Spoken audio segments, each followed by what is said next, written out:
Hi friends, இங்கே பார்த்தீங்கன்னா அர்ஜெண்ட்டாக சீனரிக்காய் வந்து பொரிக்கிறதுக்கு ஒரு ஆசை வந்துட்டு பார்த்துருங்க. அதெல்லாம் என்ன செய்யுதுக்கு சீனரிக்காவை ரெண்டாக பழந்தாச்சு உப்பு எல்லாம் போட்டு அப்படியே வரசி வச்சுருக்கேன் ஃப்ரெண்ட்ஸ். சோறெல்லாம் ஆனால் வச்ச பிறகு தான் ஞாபகம் ஒரு பார்த்துருங்க எதாவது பொரிச்சு திங்கணும் போலன்னு.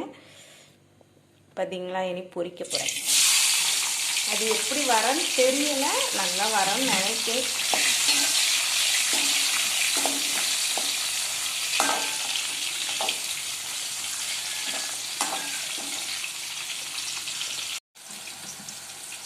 ஃப்ரெண்ட்ஸ், இங்கே பார்த்தீங்கன்னா கொஞ்சம் அடி பொரிஞ்சு வரும். இதெல்லாம் கொஞ்சம் எண்ணெய் விட்டு அப்படி நம்ம பொரிச்சோன்னா நல்லா பொரிஞ்சு தான் வரும் பார்த்துருங்க. இங்கே பார்த்தீங்களா ஃப்ரெண்ட்ஸ், பார்த்தீங்களா நம்ம வந்து நம்ம அவிச்சி வெயிலில் காய போட்டு பொரிப்போம் பார்த்தீங்களா, அதே மாதிரி சூப்பராக பொரிஞ்சு வந்திருக்கு ஃப்ரெண்ட்ஸ். நீங்களும் அப்படி ட்ரை பண்ணி பாருங்கள் சரியா. பச்சை சீனரிக்காயை தான் உப்பு போட்டு பொரிச்சிருக்கேன், செம்ம டேஸ்ட்டாக இருக்கும் ஃப்ரெண்ட்ஸ். இந்த வீடியோ உங்களுக்கு பிடிச்சிருந்தா மறக்காமல் சப்ஸ்கிரைப் பண்ணி சப்போர்ட் பண்ணுங்கள். ஏனே அப்படியே போய் சாப்பிட வேண்டியதான்.